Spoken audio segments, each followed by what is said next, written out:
آج انشاءاللہ العزیز فیض ملت محدث بہاولپوری حضرت علامہ مولانا مفتی محمد فیض احمد اویسی رحمۃ اللہ تعالی علیہ کا ذکر خیر کرنے کے لیے حاضر ہوا ہوں۔ آپ رحمۃ اللہ تعالی علیہ کا نام نامی اسم گرامی محمد فیض احمد، آپ کے والد محترم کا نام نور احمد، آپ رحمۃ اللہ تعالی علیہ 1351 ہجری بمطابق 1932 عیسوی کو قصبہ حامد آباد ضلع رحیم یار خان میں آپ کی ولادت بسعادت ہوئی۔ آپ رحمۃ اللہ تعالی علیہ کی کنیت ابو صالح، لقب فیض ملت محدث بہاولپوری، صاحب مصنف کثیرہ کے القابات سے آپ مشہور ہوئے۔ آپ رحمۃ اللہ تعالی علیہ کا سلسلہ نسب نبی اکرم شفیع معظم صلی اللہ تعالی علیہ وسلم کے چچا جان حضرت عباس رضی اللہ تعالیٰ عنہ سے جا کر مل جاتا ہے۔ آپ رحمۃ اللہ تعالی علیہ نے ابتدائی تعلیم اپنے گھر سے ہی حاصل کی، پھر والد محترم کی خواہش پر آپ نے حفظ قرآن کو شروع کیا، حتیٰ کہ 1947 میں آپ نے قرآن پاک کو مکمل حفظ کر لیا، اور پھر اسی سال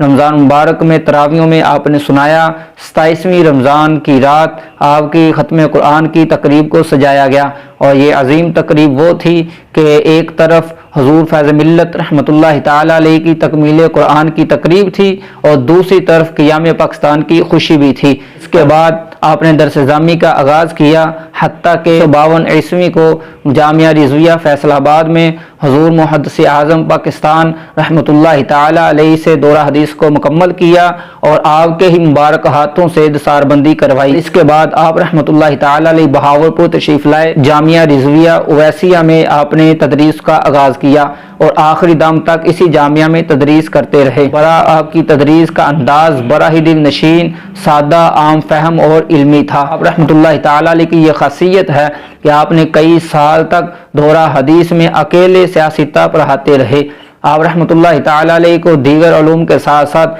فقہ میں بھی کامل دسترس حاصل تھی، اور قرآن و حدیث سے استدلال اور اقوال فقہا کی تطبیق و تحقیق میں پورا ملکہ حاصل تھا، اور ہمیشہ آپ رحمۃ اللہ تعالی علیہ فتویٰ اعلی حضرت امام اہل سنت رحمۃ اللہ تعالی علیہ کی تحقیقات کی روشنی میں دیتے رہے۔ آپ رحمۃ اللہ تعالی علیہ کے زندگی کا بہت بڑا کارنامہ تصانیف و تالیفات ہے۔ آپ نے 40 سے زائد موضوعات پر 5000 سے زائد کتب کا ذخیرہ عوام اہل سنت کو عطا فرمایا۔ آپ رحمۃ اللہ تعالی علیہ تدریس و تصنیف کے ساتھ ساتھ عبادت میں بھی وافر ذوق رکھتے تھے۔ فرائض و واجبات کے بعد کثرت کے ساتھ نوافل ادا کرنا، نماز تہجد کا اہتمام کرنا، قرآن پاک کی تلاوت کرنا، اور پھر آپ نے 4 حج کیے اور کثیر تعداد میں عمرہ شریف کرنے کی سعادت حاصل ہوئی۔ آپ رحمۃ اللہ تعالی علیہ کا ذکر خیر کرتے ہوئے امیر اہل سنت بانی دعوت اسلامی حضرت علامہ مولانا محمد الیاس طاہر قادری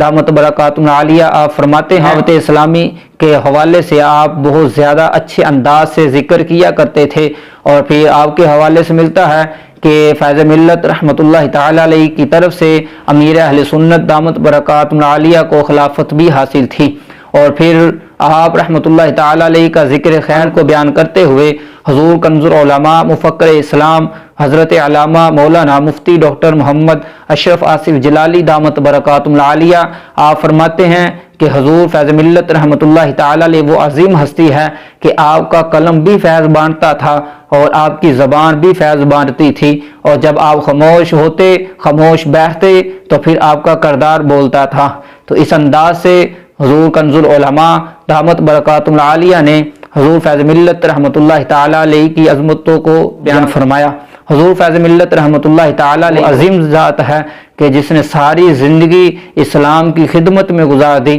حتیٰ کہ 15 رمضان مبارک 1431 ہجری بمطابق 26 اگست 2010 کو آپ کا وصال با کمال ہوا۔